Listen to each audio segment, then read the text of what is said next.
Men nu er de vist bedre kendt for racisme og for vold. I 1992, da de mødte i går, var der kun en mand, der turde kæmpe for GF's fri og blå. Men som årene skrev frem, kom der mange flere, der ikke ville finde sig i Brøndby Lorte mere.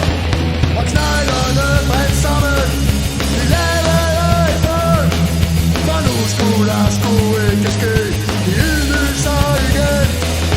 White pride, white pride, AGF's tæskehold, bare vent til vi får fat i jer, så får I tæske white pride.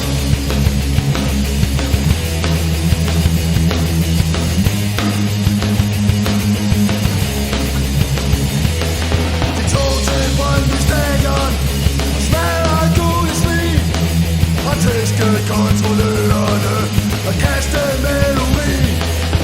Så indtog de Glostrup Bodega 25 mand, mens resten sad i detentionen og sang om med besat.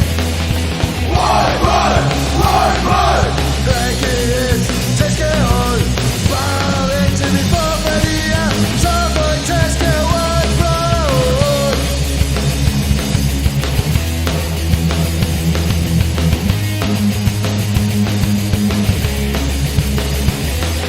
Sådan gik det siden da, når White Pride var afsted til udekamp en formiddag, de havde våben med.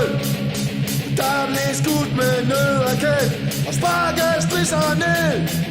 Og White Pride sørgede altid for, at stemningen blev fed. Og når det sidste fløjte lød, ville alle top, så kunne AGF se de monster, de har skabt. Der var engang et fodboldhold, der kunne spille bold, men nu er de vist bedre kendt for racisme.